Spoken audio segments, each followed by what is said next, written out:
I paddle down the River Rhine in the Netherlands, in my canoe, in search of unknown waterways and streams, from the German border to the North Sea. From the water, I am able to experience the current new lowland river area, with an original vision on water safety and rewilding nature, a landscape of river dunes, floodplain forests and swamps.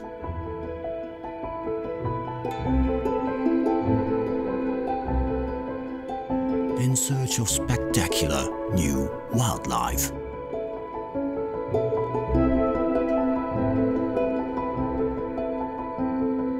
Sail along on my journey through a unique new land, on my way to the sea.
It's a full moon, and it's freezing.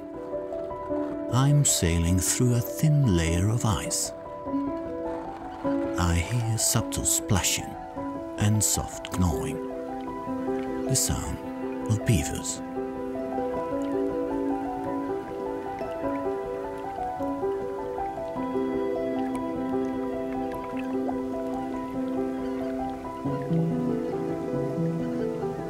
Just before winter, the beaver family is very active.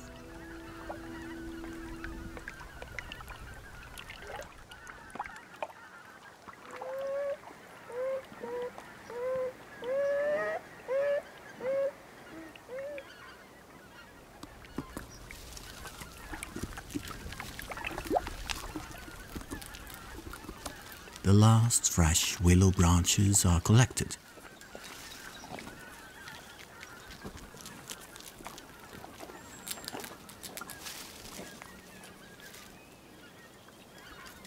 Not easy for a rodent weighing almost 30 kilograms. The willow branches serve as supplemental food reserves during harsh winter months.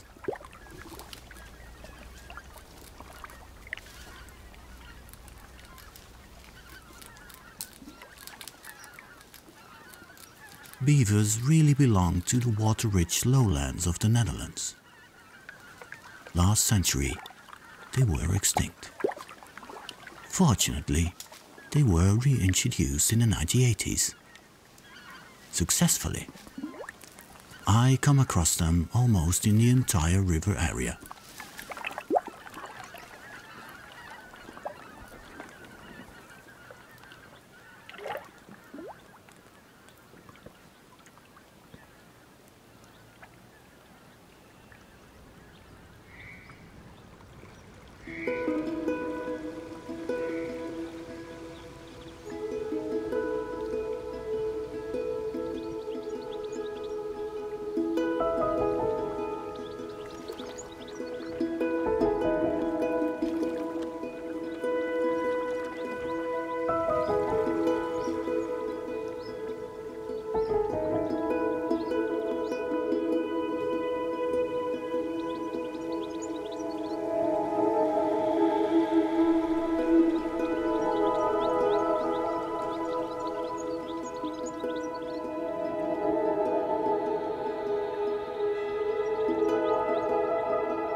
I paddled down the former course of the Rhine in the Rheinstrangen, an old Rhine nature reserve.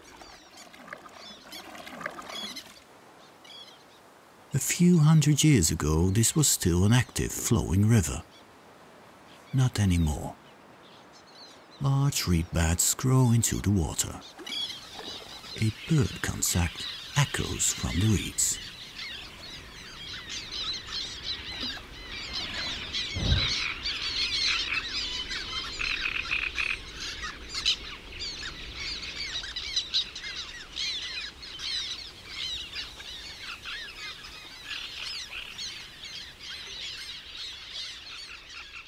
The screeching of black terns chirps in my ears.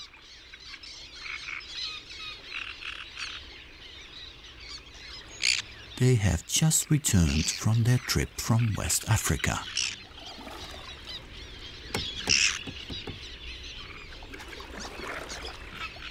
The marshlands along the Old Rhine are one of the most important breeding areas in northwestern Europe. They prefer to breed on specially man-made nest rafts. In the past, they nested on floating mats of aquatic plants. But the black terns are doing well. Hundreds of pairs of black terns are now breeding here.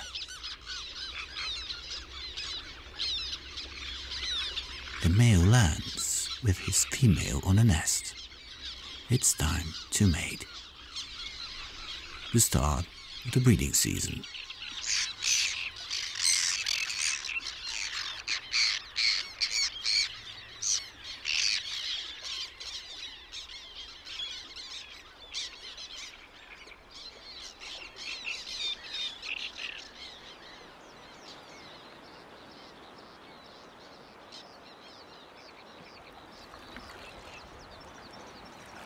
I paddle through a sea of aquatic plants.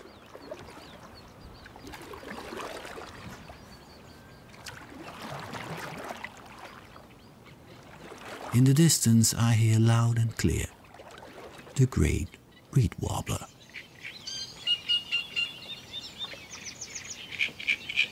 As big as a starling, and what a sound! This is one of the few places in the Netherlands where this bird still occurs. The species depends on water reeds for its nest and food. Reeds that grow far into the water.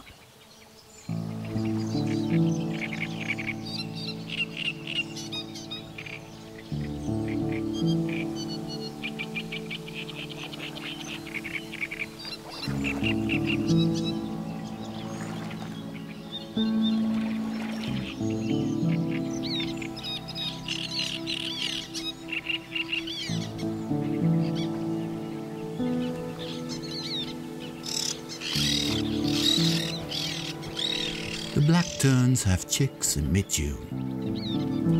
They are fed with young fish.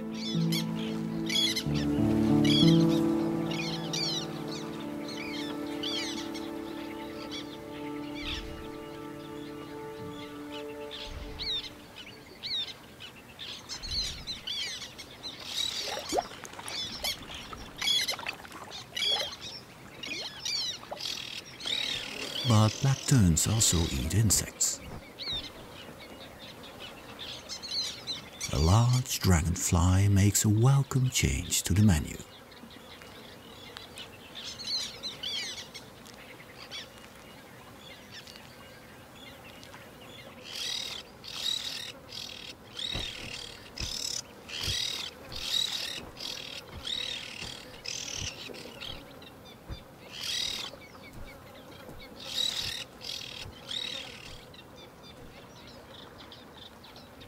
Movement underwater. Panic.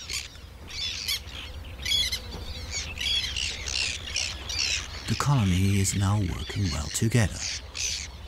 Danger looms below the water level.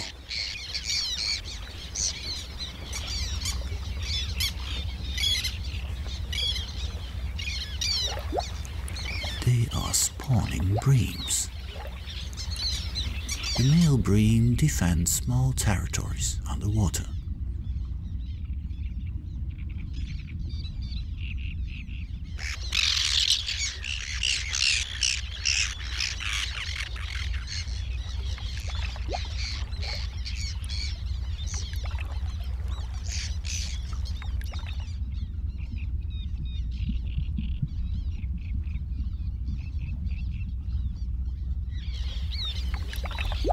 They press against the females to stimulate the deposition of eggs.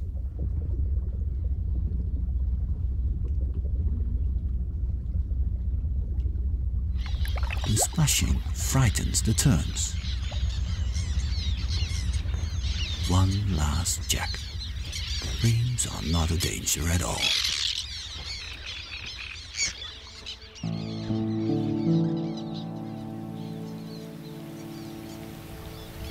The weather is going to change. Cool weather appears with strong showers.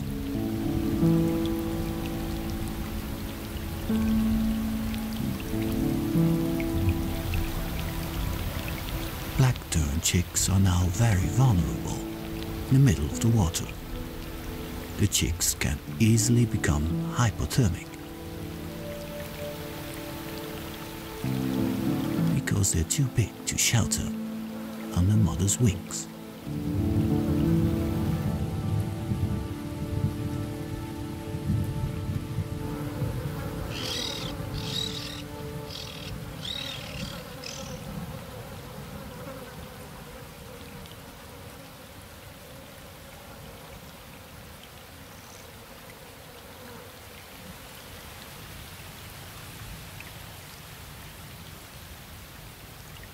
Fortunately for the terns, the weather conditions improve.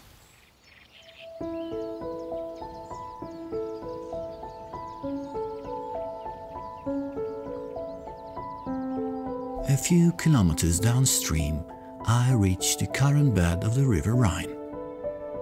This is where the river divides.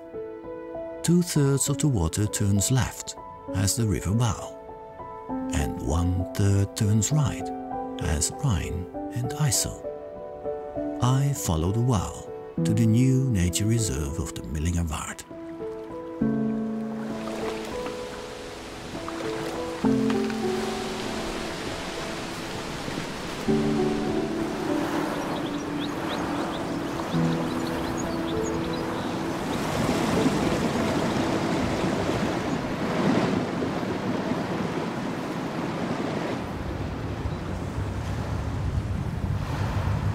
In winter, the river has become a swirling mass of water. Due to rain and melting water, the water level has risen to above 13 meters above sea level. It is a strange sensation. I'm paddling through a forest among the tree canopy. The river floodplains have been flooded now. Food is floating on the surface.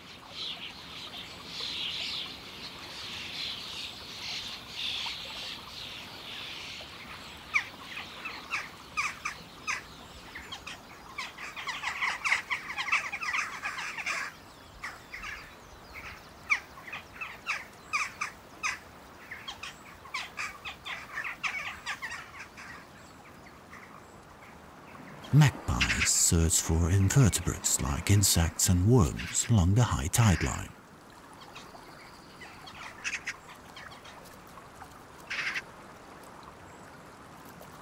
A mole also seeks higher grounds.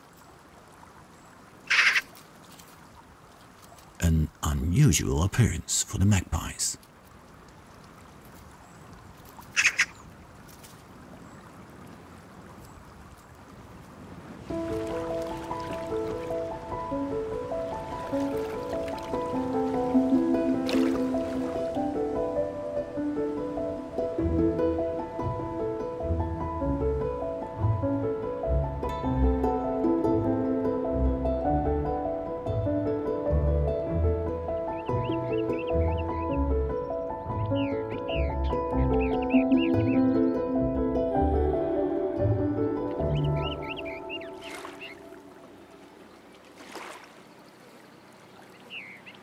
summer in the Millingavard.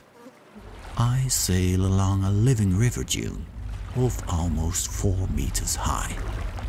The wind and water have created the dune. Previously, agriculture dominated here. Now nature flourishes.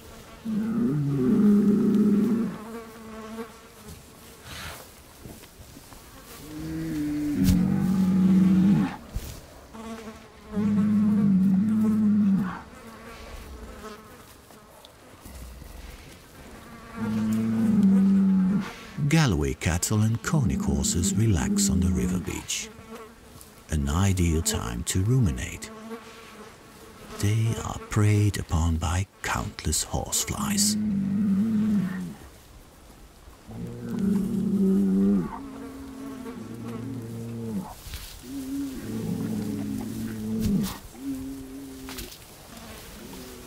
A long tail does a good service now.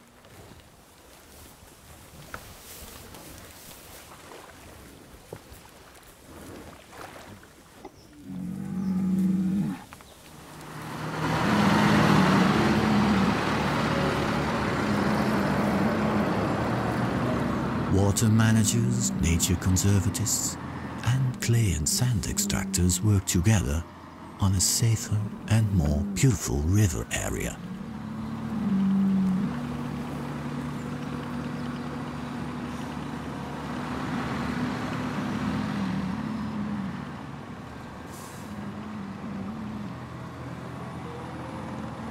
A new bypass of the river is being constructed to be able to store water during high water levels.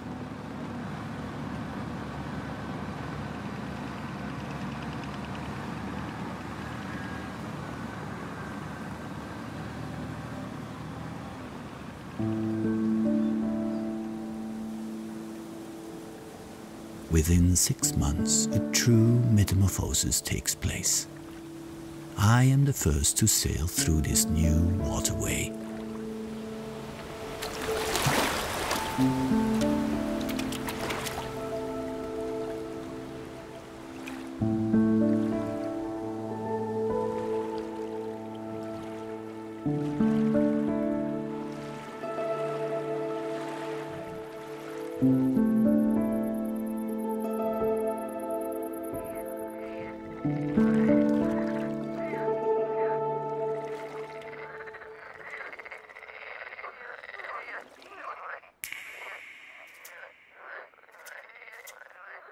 It was a cold summer night.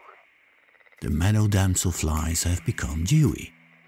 The males are metallic blue, with striking dark wing bands. The females are dressed in copper green.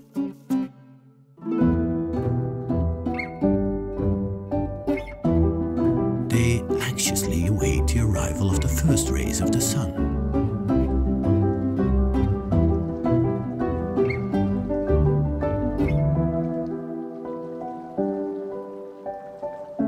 Once warmed up, the males start their impressive dance.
has a spectacular trick.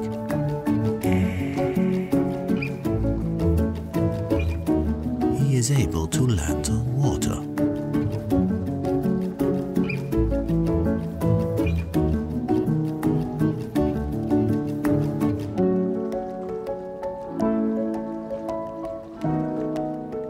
The female becomes interested.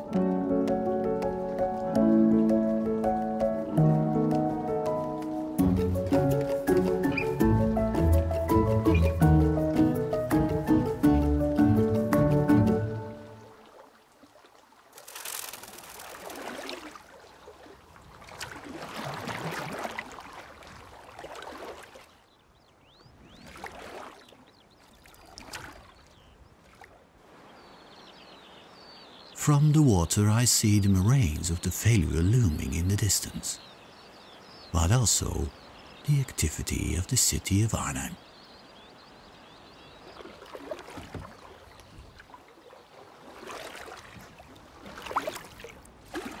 Arnhem and the river are linked in past and present. Near the center, I imagine myself in a green jungle. Rivers are the green veins that cut through urban areas. There is a depressed atmosphere on the water. Something is moving in the air.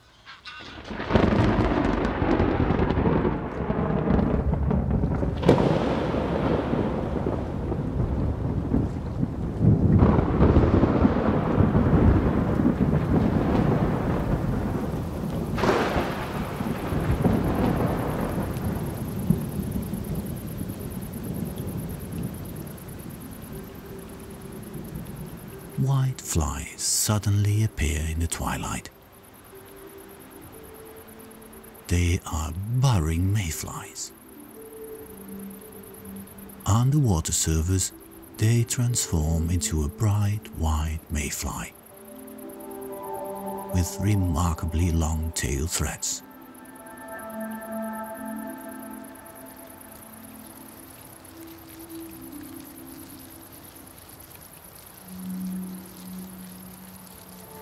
Males and females gather in large swarms.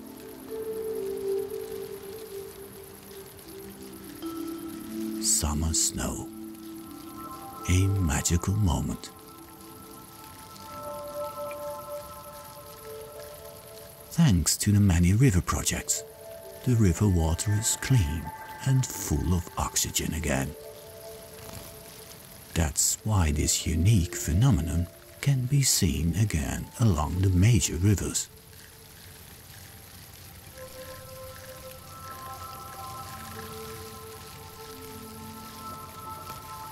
Females deposit 2 strands of eggs on and along the shore. Both females and males die almost immediately afterwards.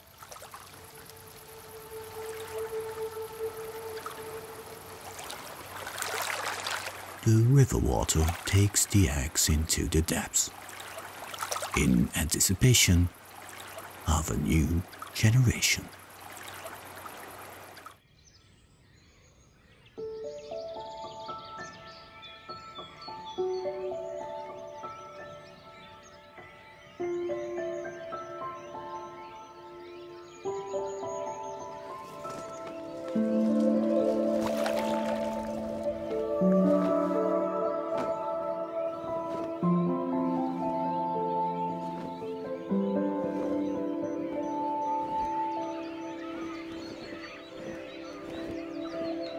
They look like angels, spoonbills.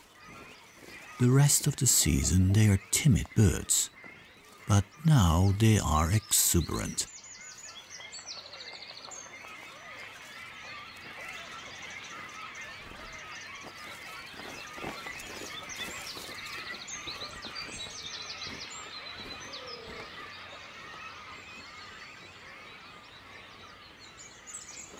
The courtship of the spoonbills is in full swing.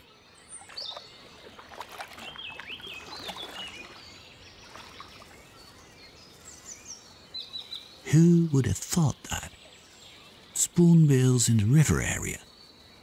In the 1990s, a colony started in the nature reserve the Blue Room near Rhenen.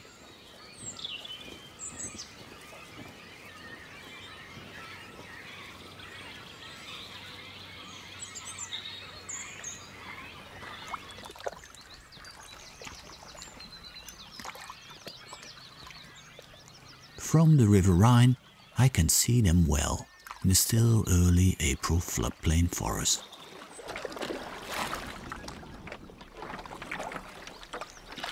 An impressive sight from the water, the Grebbeberg, a moraine relic fortress from the Ice Age, pushed up by the southernmost foothills of a glacier over 200,000 years ago.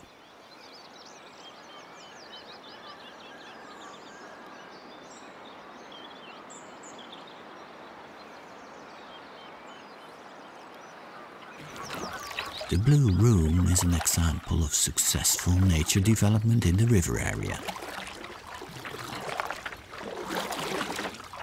What was farmland 40 years ago is now a varied nature reserve with grasslands, thickets, riparian forests and floodplains.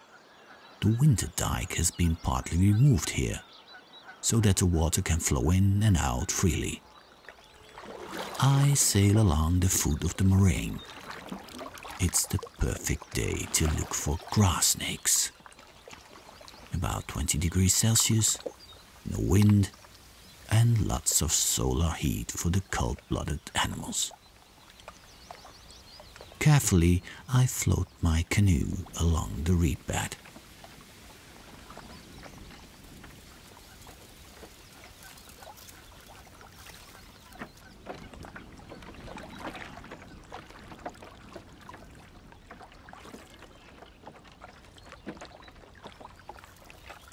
There's one there.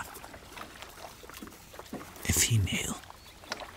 I estimate her to be 1 meter long and wrist thick.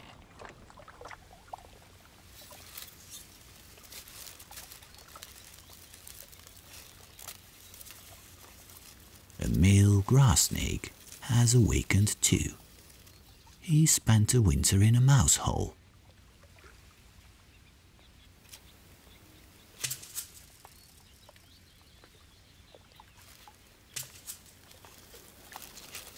When the snake has warmed up enough, it goes hunting. A common frog or toad would go in after more than half a year of fasting.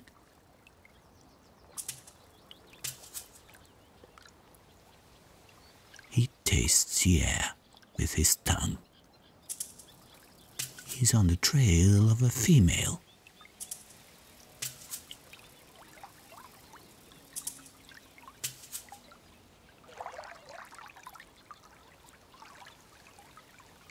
But he's too late.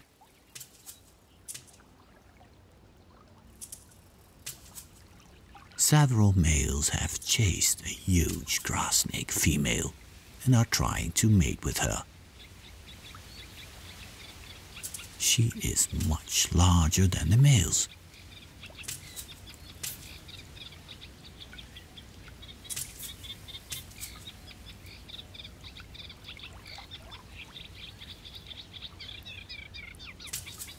Only one of the males is the lucky one.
I paddle from the lower Rhine into the Amerongse Bovenpolder, through a new river bypass.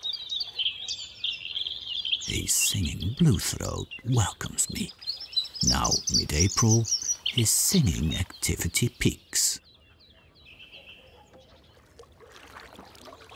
New natures being developed here on the north bank of the lower Rhine. I paddle through a shallow gully into the swamp. Here and there, ancient iron-rich groundwater wells up, red with iron oxide. This mineral-rich water feeds the swamp.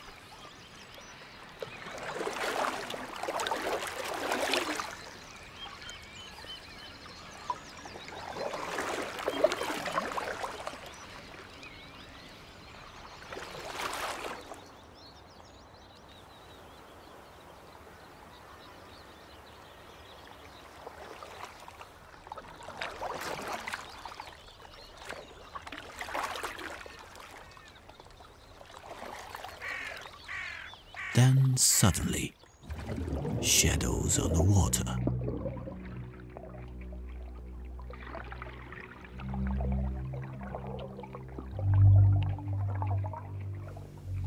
Common toads have reached their spawning grounds.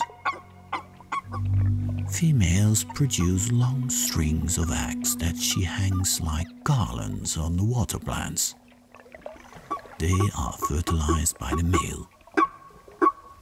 A dangerous job.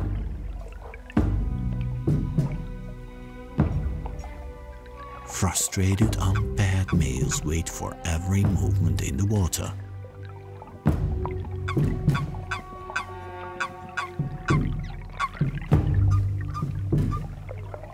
The males are constantly fighting each other.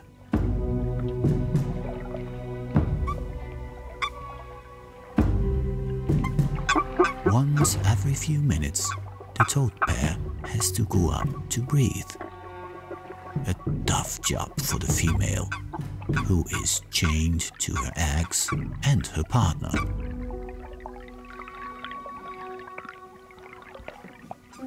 The couple has to stay away from the single males, but that's not easy.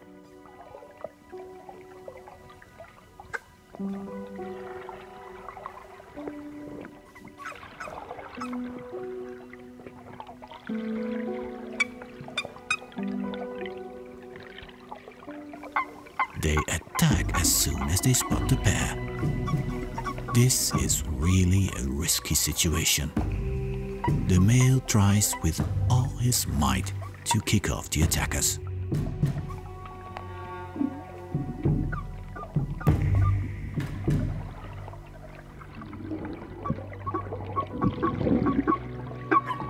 More and more bachelors are trying to conquer the female.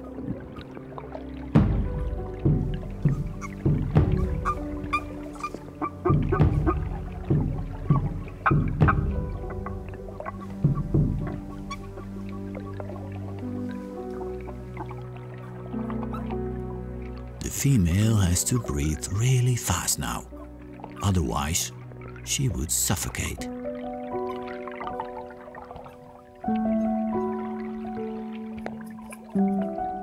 She takes a deep breath just in time.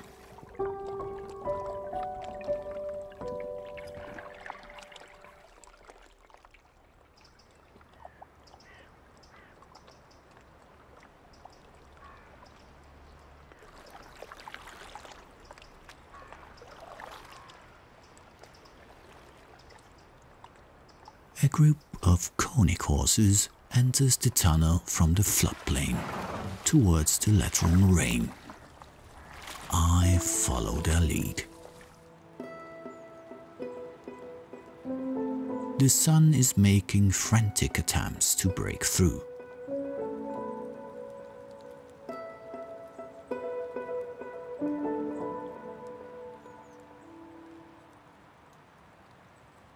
Something moves in the open field.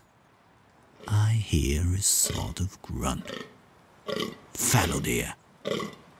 Their rutting season peaks at the beginning of November.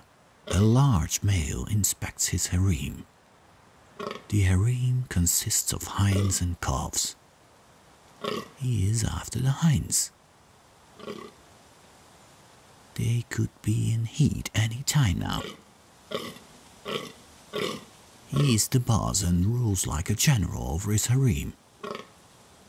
In the middle of his arena, he has a good few of possible rivals.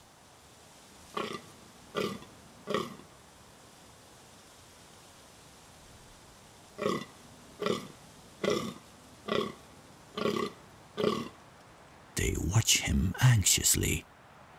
They can smell the hinds.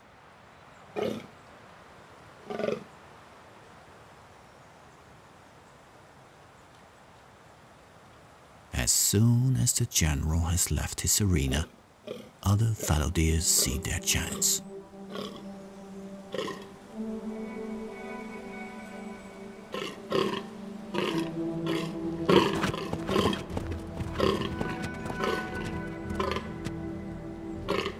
From all sides they rush to conquer their own harem.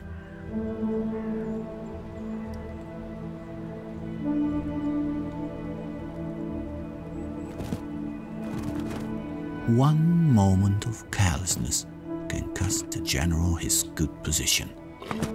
Other deer can run off with his females. With great leaps he thunders into his arena. He chases the other males away.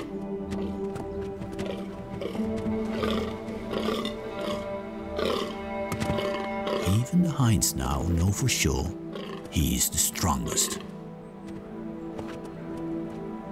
They must be with him.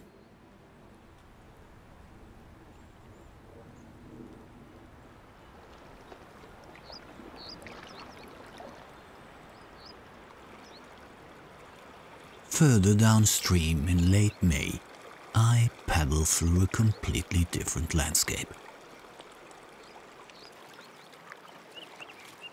The river flows through an open landscape. I sail past the former island, in the middle of the Rhine.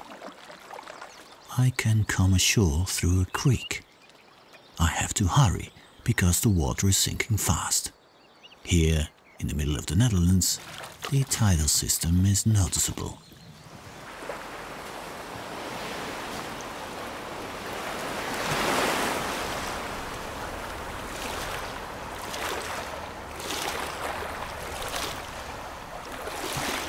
A mysterious creature appears from the tide line.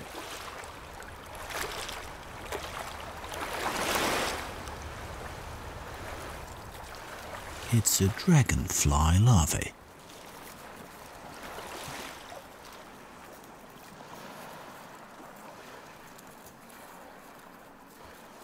She has lived underwater for more than 3 years, and now the time has come to transform into an adult dragonfly.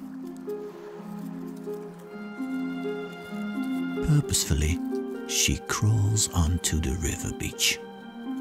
She is looking for a safe place, high and dry on the river dune. It's a hellish journey for the little dragonfly larvae.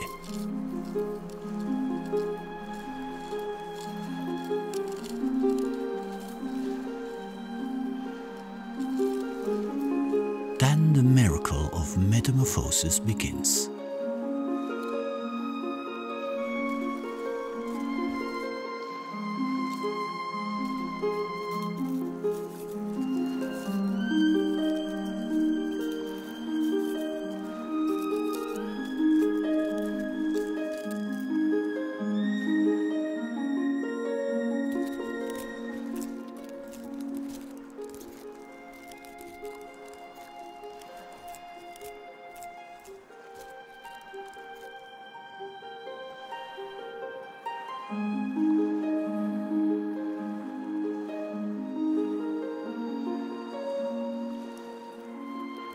From the back part, a dragonfly carefully crawls out of the larval skin.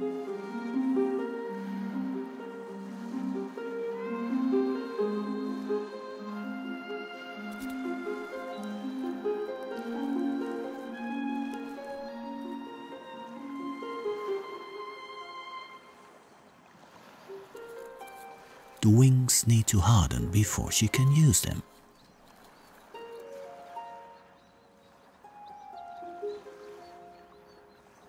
After being extinct for decades, a river clubtail returned in the river ecosystem. A clear example of nature's resilience.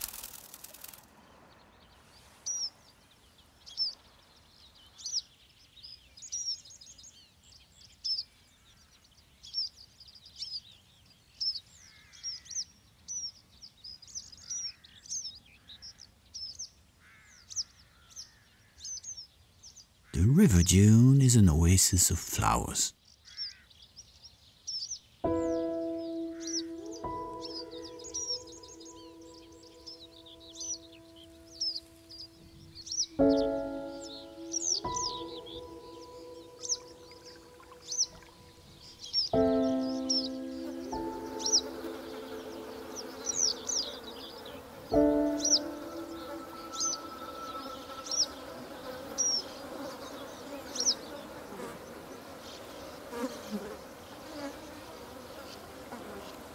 Nearby, in a steep wall carved out by the river, a colony of sand martins live.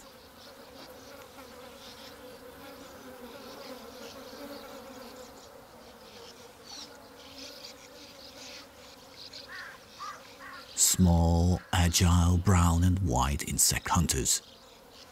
They have dug nest holes in the sand. Almost fully grown young are about to fledge.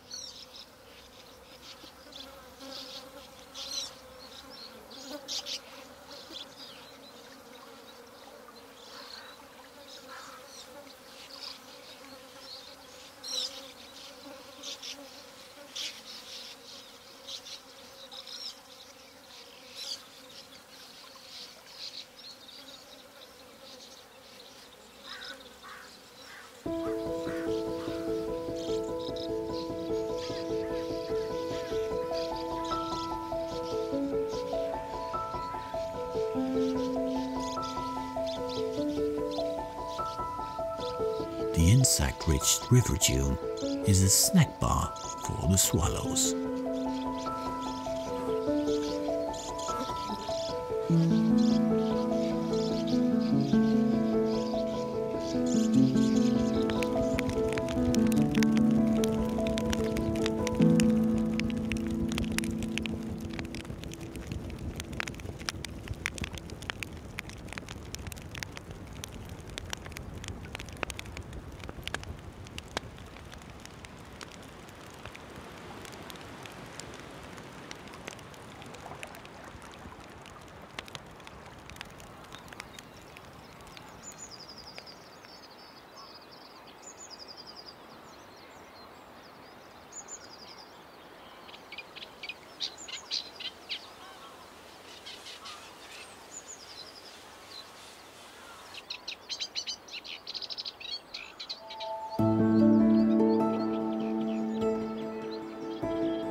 Purple herons. Rarely beautiful birds. Brown, red, almost purple they are now, with golden yellow necks. Migratory birds.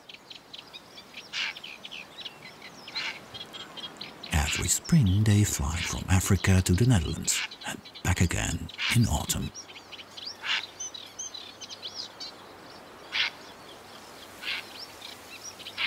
I sail from the Rhine to the storage waters of Kinderdijk.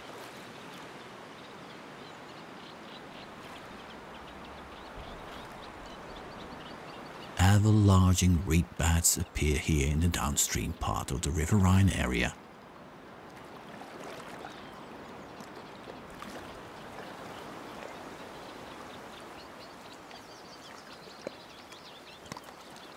It's a hotspot for marshland birds.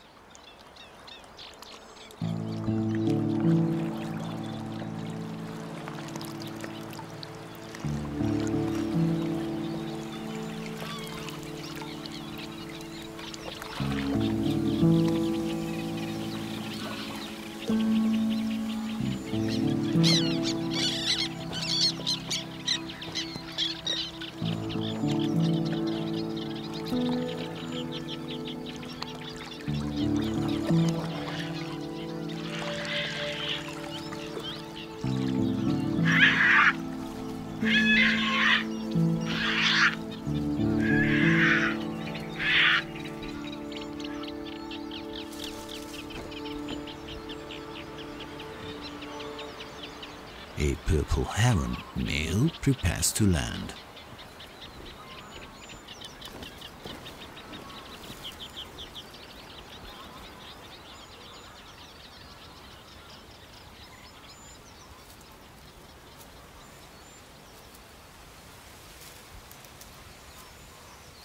The nest is well hidden in the reeds, just above the water. He approaches very carefully. The pair has very young chicks. Changing of the guard.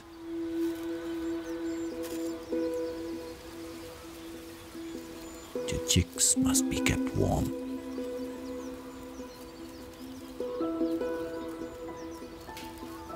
Here, the bird population is under pressure. The area of reed marshland shrinks. Water drainage has traditionally been crucial here for both humans and animals. In the past, the windmills drained the polders. Now pumping stations do the job. Because of climate change, there are increasingly large differences in water level between the storage waters of the reed marshland and the main riverbed. As a result of this, a lot of water has to be drained in a short time, and valuable reed marshland is washed away.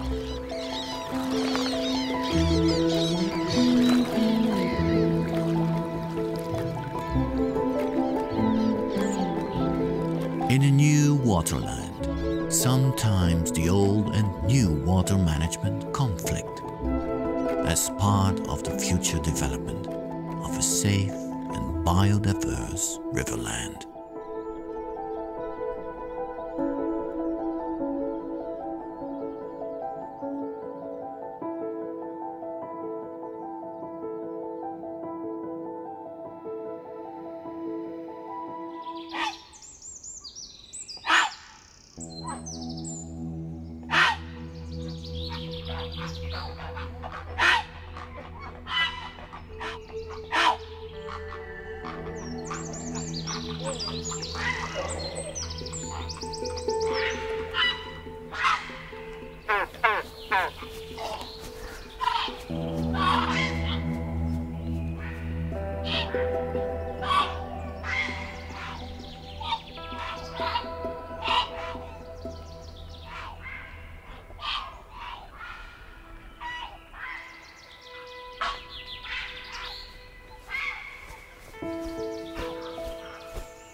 It's early March and pretty cold on the water.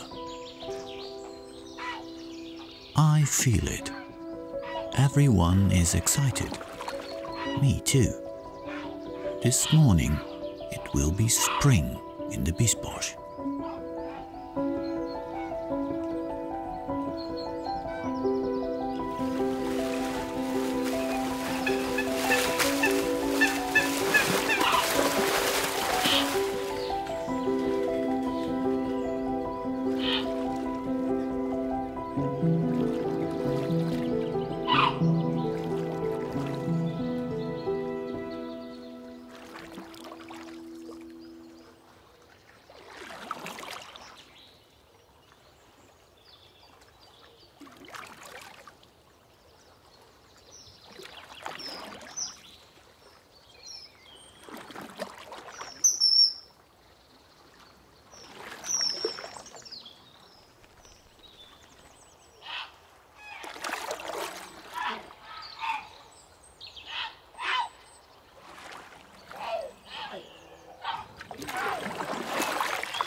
When the fog lifts around them, I can see them better.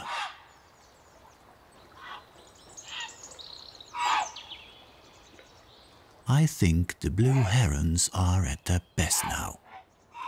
Fluttering head and chest feathers, and bright red beak.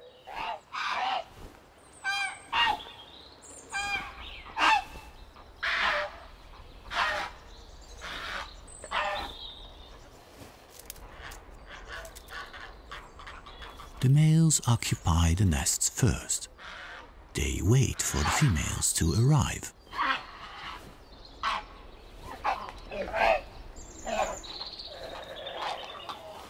Some couples have already formed and are working on their offspring. But not everyone is equally lucky in love.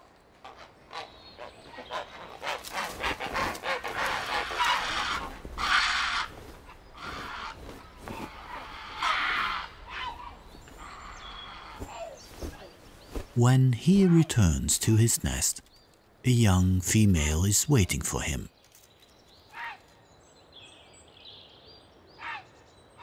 She is impressed with him.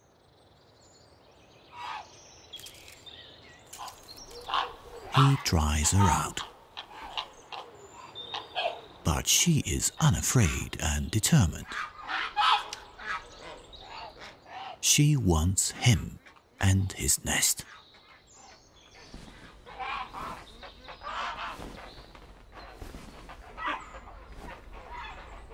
Another female approaches. She also has a crush on him. Suddenly, the young female intervenes.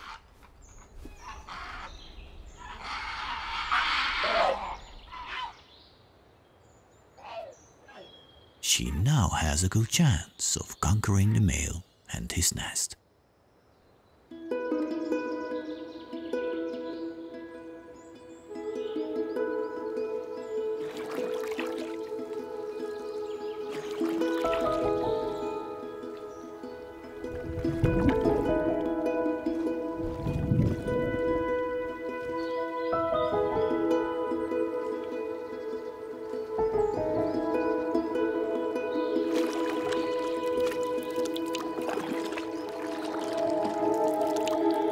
At the edge of a large marshland, I have a good view, and I see what I had hoped for: white-tailed eagle. I'm moved by their appearance. A large bird of prey, with a wingspan of more than 2 meters.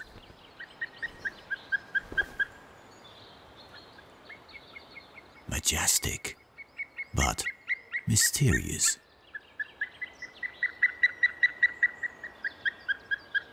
They always know how to hide well for such large birds.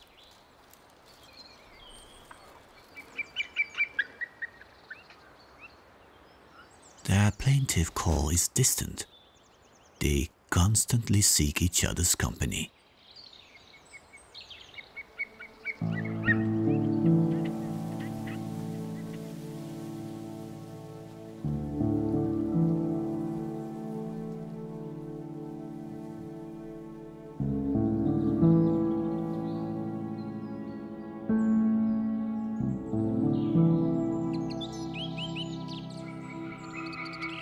The next morning,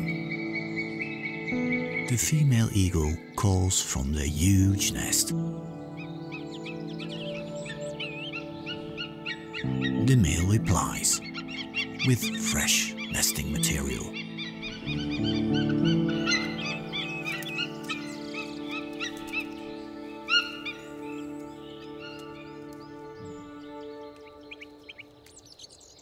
She is much taller and heavier than him.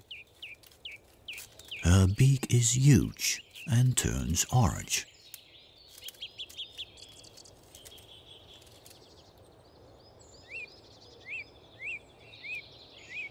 She's the boss and pulls him by his wing.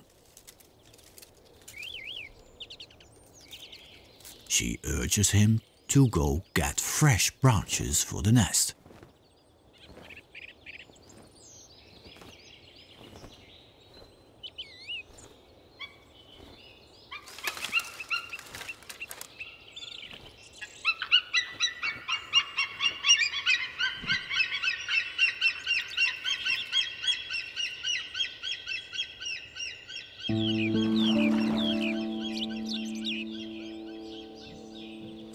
I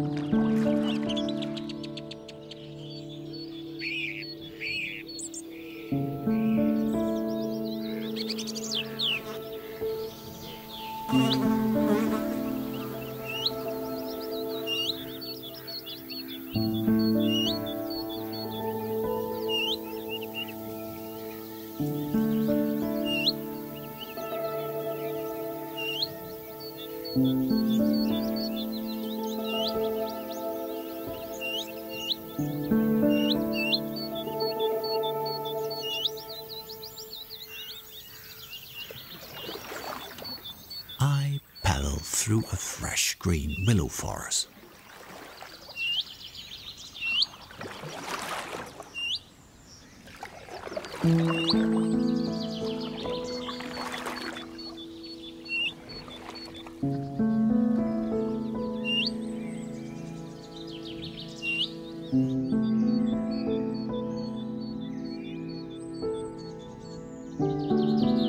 The creek has just enough water for me and my canoe.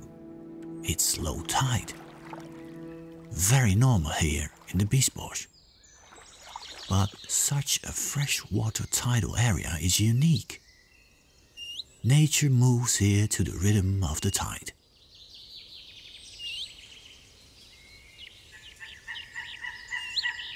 Two quarreling bald eagle chicks. And a caring mother eagle.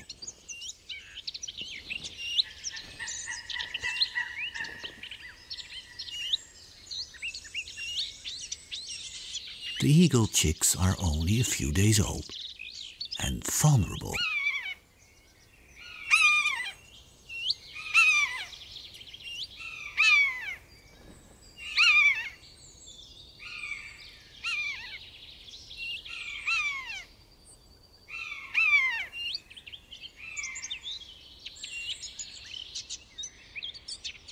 Although the buzzard is a much smaller bird of prey, it likes the white-tailed eagle chicks.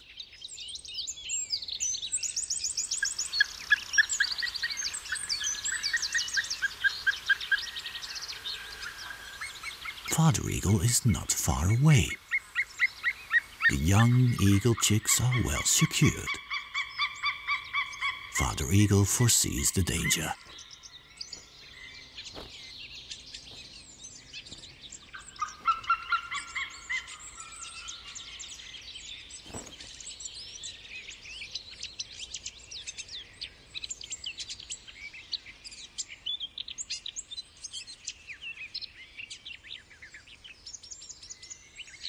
Time for the hunt.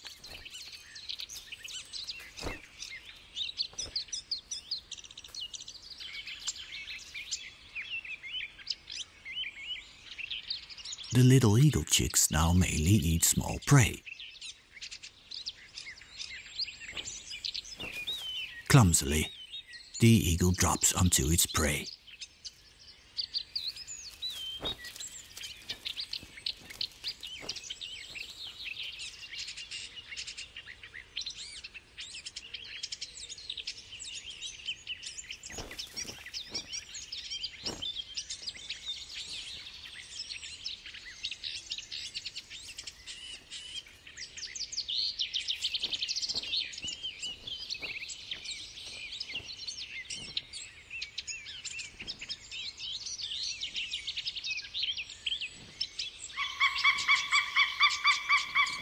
But with prey, he returns to the nest.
As a parent bird, it takes a lot of steering for the blue heron to land on the nest.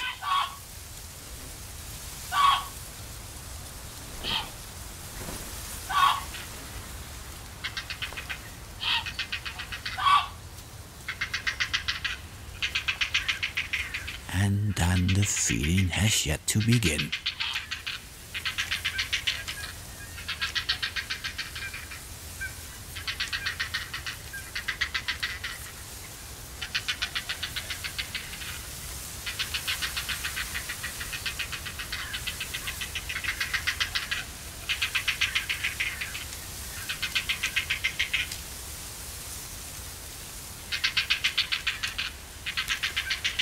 That was clearly not enough for two big heron chicks.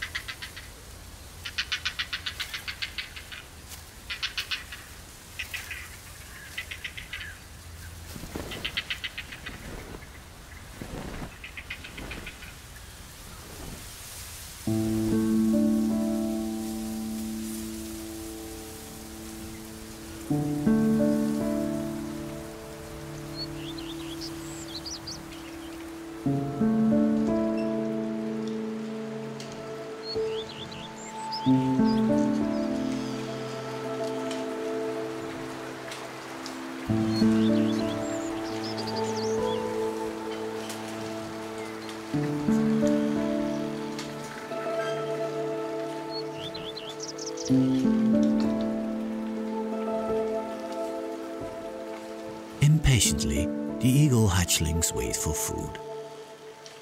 They are now almost the size of their parents.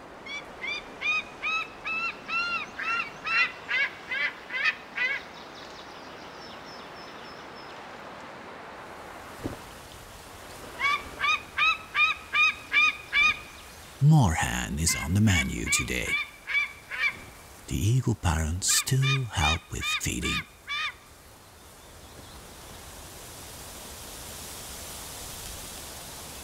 It won't be long before the youngsters start to find food on their own.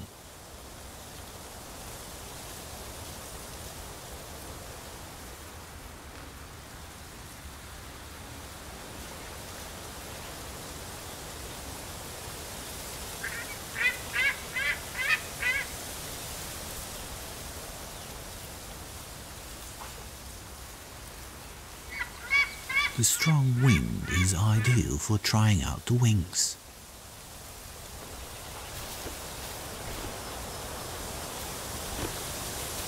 The nest is now really getting too small for three such giants.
I paddle through a kind of primeval landscape.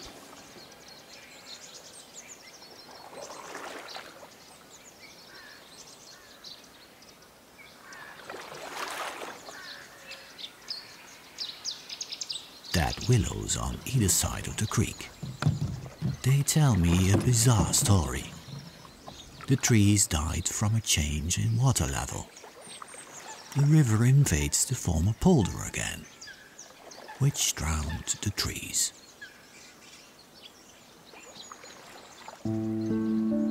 History repeats itself here in the Biesbosch. Again and again there is the battle against the water. In the 15th century there was the Elizabeth flood that flooded the polder. Now it's happening again, but we do it ourselves, on purpose and with great results. Dikes are dug, the old creek system is restored again and branched into the current riverbed. The polder becomes nature again. The river is given space. In this way, during high tides, water can be safely stored, and as a result, a more natural area is created.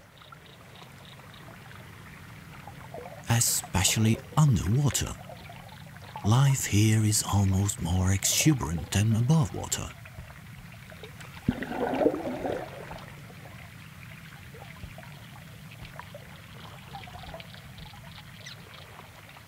A great habitat for countless fish species.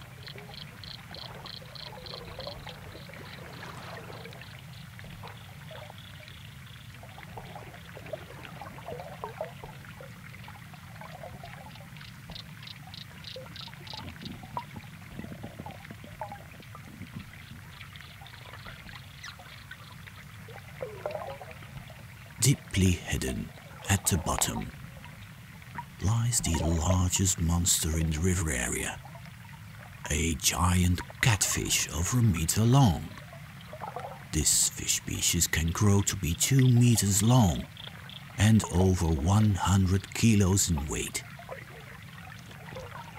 During the day, it shelters on densely vegetated riverbeds, and at night it hunts for fish and waterfowls in the shallows of the river.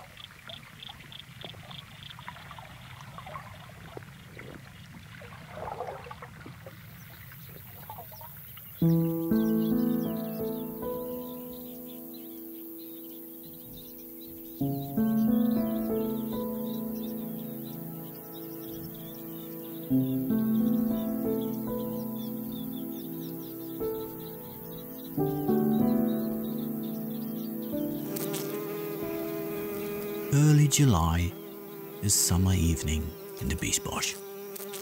The yellow iris is in bloom.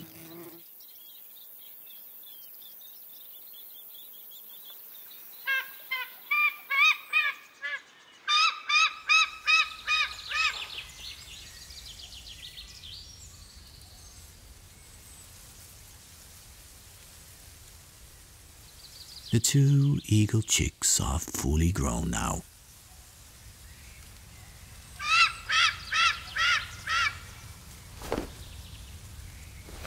The first youngster is getting ready for the leap of faith.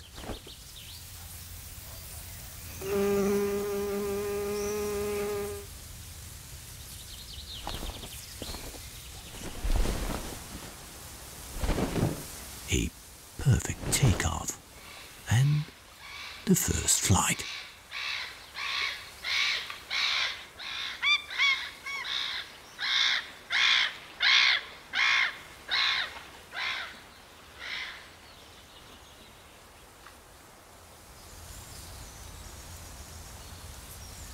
Now the second youngster can no longer be left behind.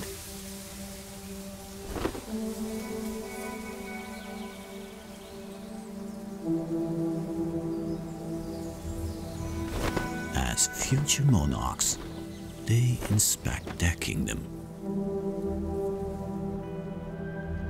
the land where the water could not be tamed.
Slowly but surely, their numbers are growing. Great egrets.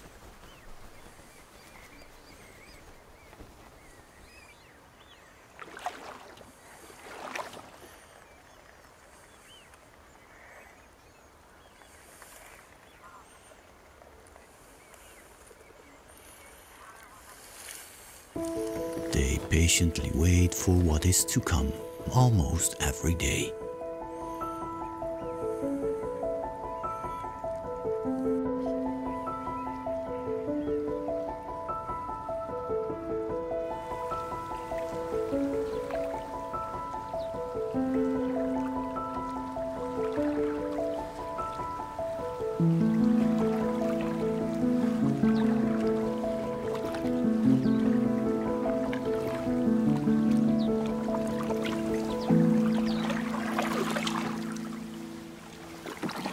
The wind is blowing strongly from the southwest. I am having trouble keeping my course. The large open space feels pleasant here on the island of Tiengemeten. The former farm island has become wilderness.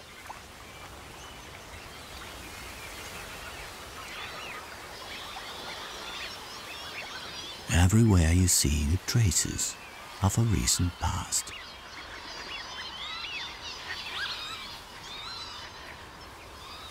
At low tide, straight lines emerge under the feet of thousands of waders and ducks.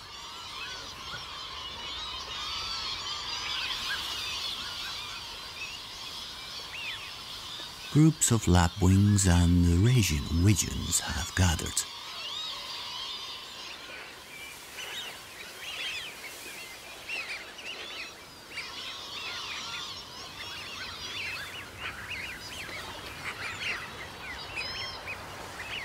More than 40% of the northwest European population of these colorful duck species spend the winter in the lowlands.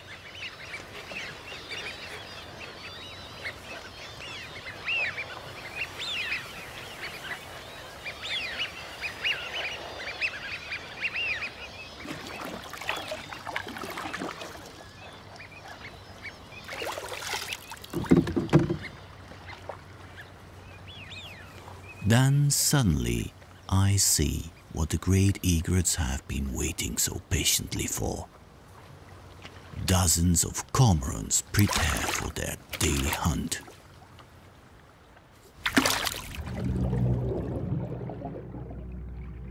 The cormorants chase the fish ahead of them into the shallows.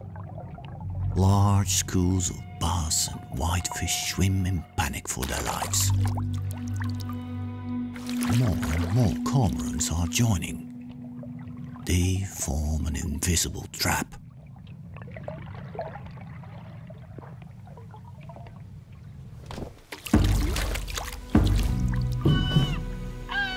Now it's the time for the great egrets.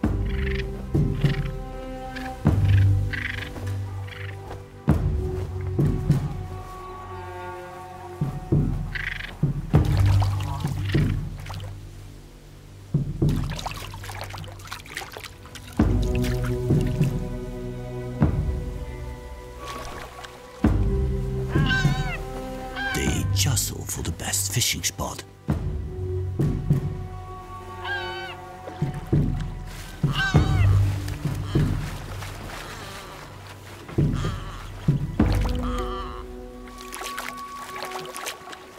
The cormorants chase the fish towards them.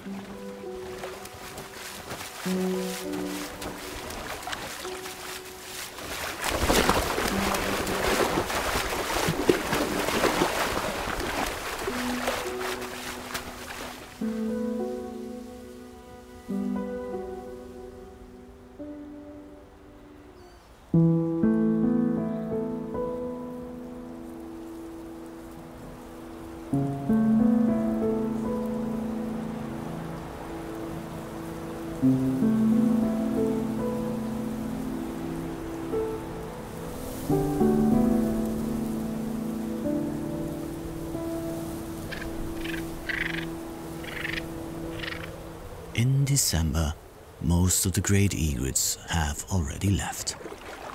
It's an icy cold day today. I feel like the only living soul here on the island of Tien Gemeten.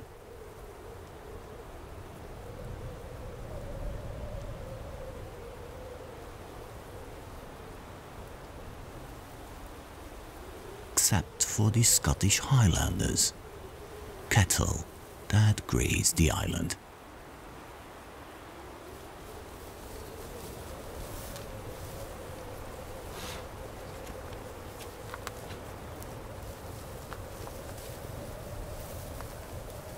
Such a prehistoric image.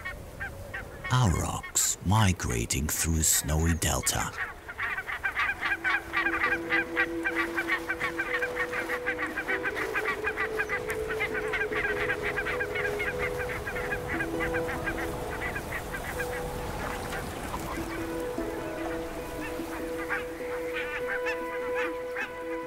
In May, I reached the wide open space of the river estuary.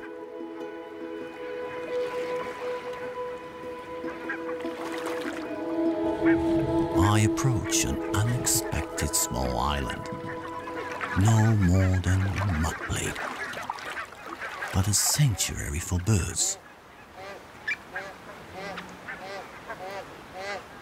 I see hundreds of flocks of barnacle geese,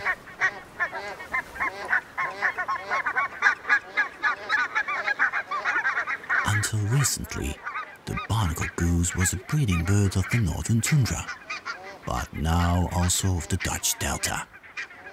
I understand them. Why would you fly thousands of kilometers when an ideal habitat can be found here, both in winter and summer?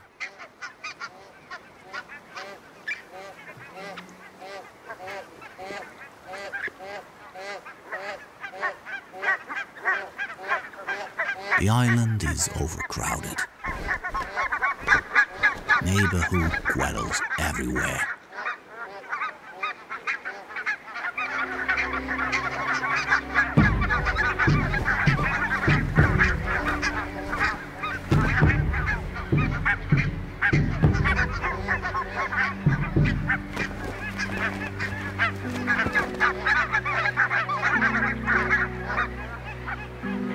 Barnacle geese only use the small island as a breeding ground, not as a foraging ground. There is far too little to eat on the islands itself.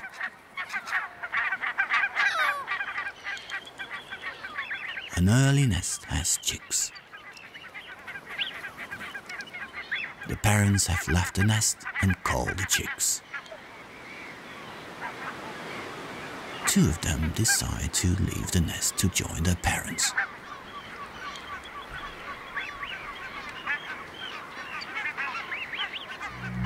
they take their first steps into a new world.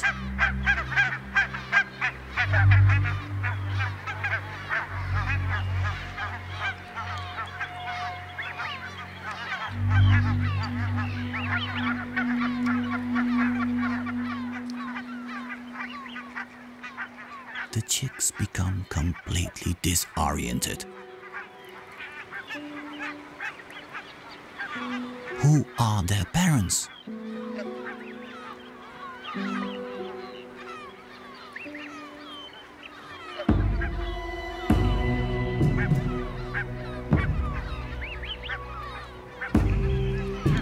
Only with the help of their parents they can safely reach the water.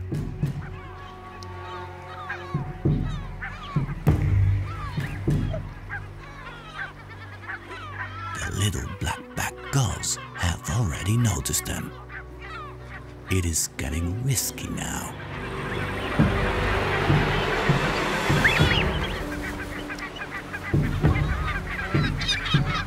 The gulls may benefit from such an opportunity.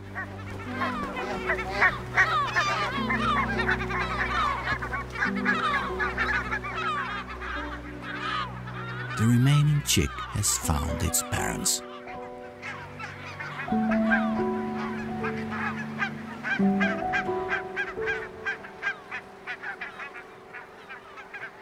The parents will now defend it with all their might.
Later in the season, common terns welcome me on the water. Small islands in the river delta inhabit a screaming mass of chicks of terns and gulls.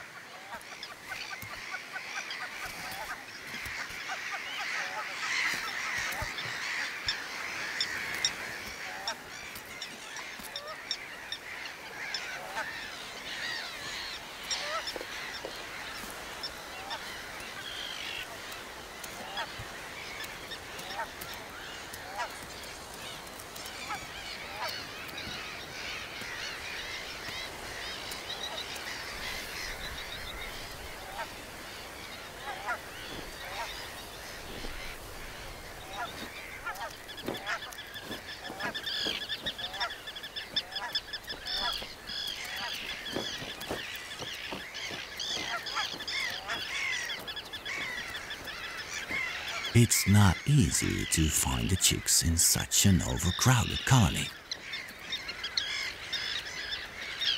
Another pair of common terns have very young chicks. Mother stays on the nest to protect them from predators.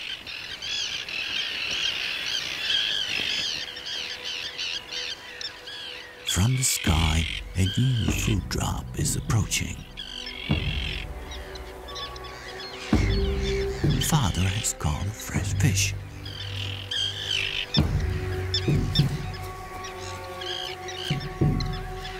This prey is a little too big for the little chick.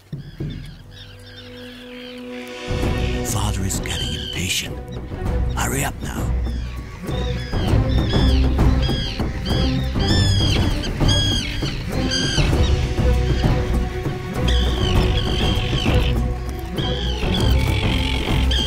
Neighboring common tern takes the chance. The young chick has made a hard landing.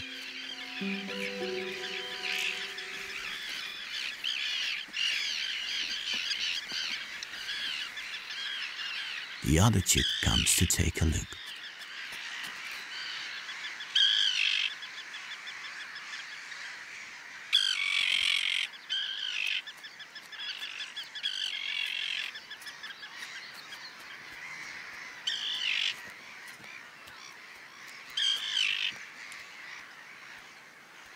Instinctively, the remaining chick looks for a safe place to hide from hungry gulls.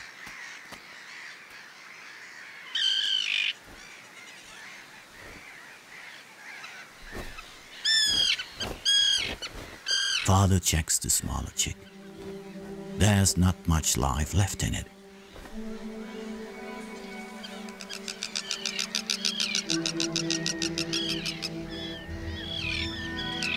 Mother has also returned. She yells at her chick.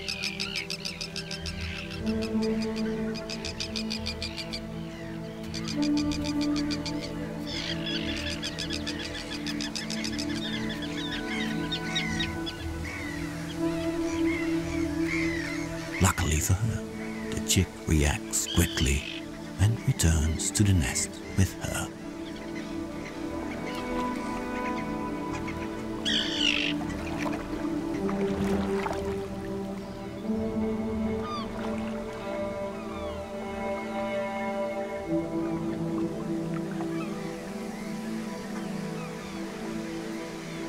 In the distance, a huge dam is slowly but surely approaching.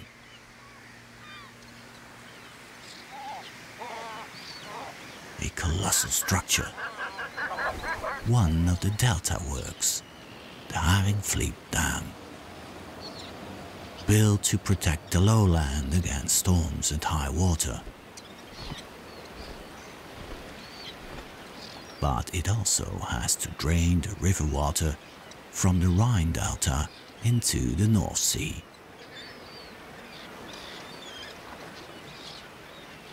Many cormorants use the dam as a base.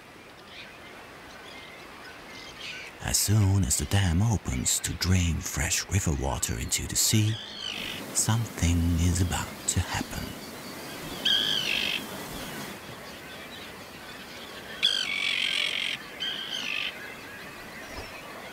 The terns are the first to notice. A wave of food washes up.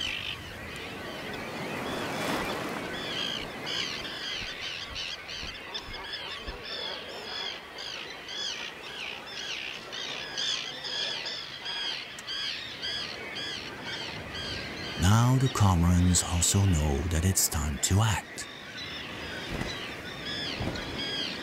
A large school of herring has been attracted by the influx of the fresh river water.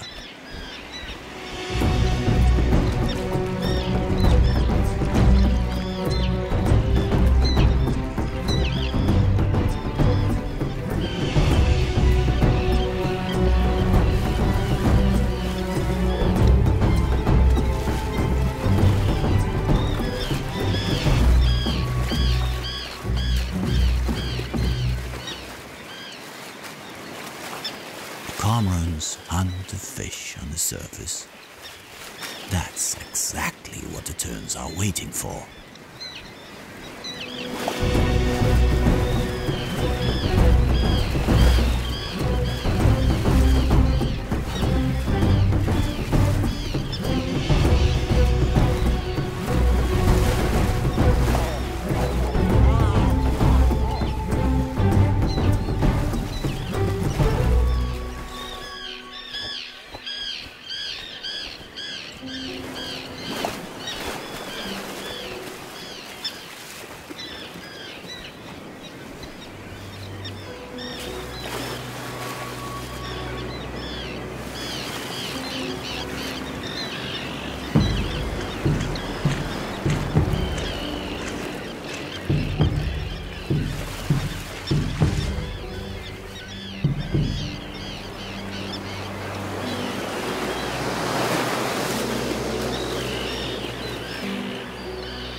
The water ebbs.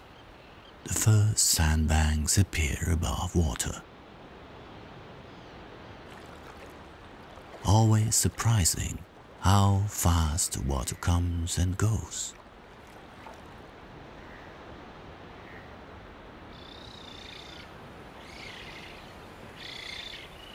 A temporary seafood dinner is being served.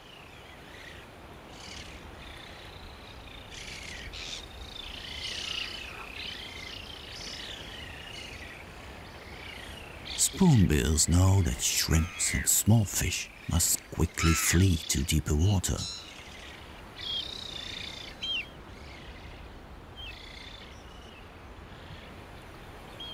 Among them, a young spoonbill. With its pale pink small beak, it constantly begs for food. But his parents are too busy feeding themselves.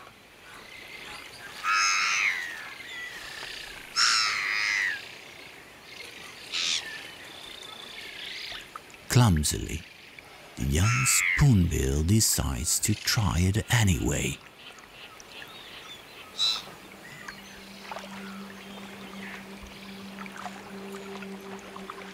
Around him, the adult birds catch shrimps and sticklebacks after another.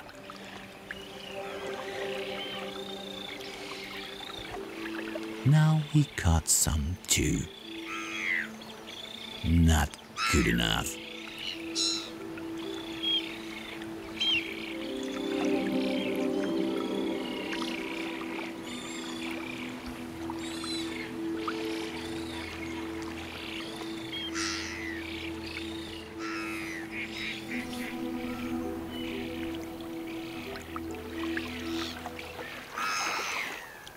And then, bingo.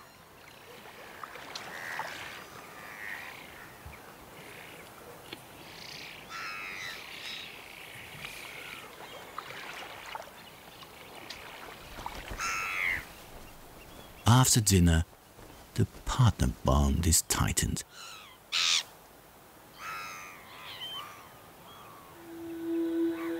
Spoonbills often form partners for life.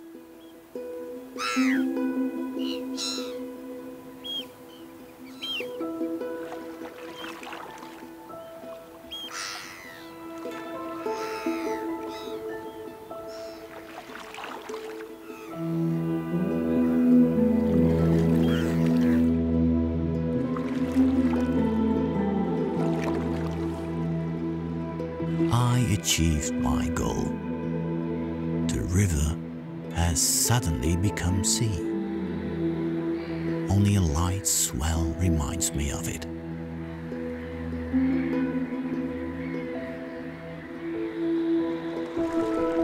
A new vision on water safety has become clear. The dam prevented the river ecosystem to flow freely between the river and the sea.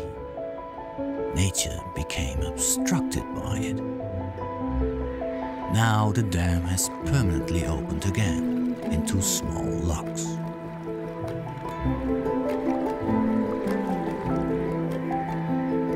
Far upstream of the river, salt and freshwater will mix and create a new ingredient for the restoration of lowland nature.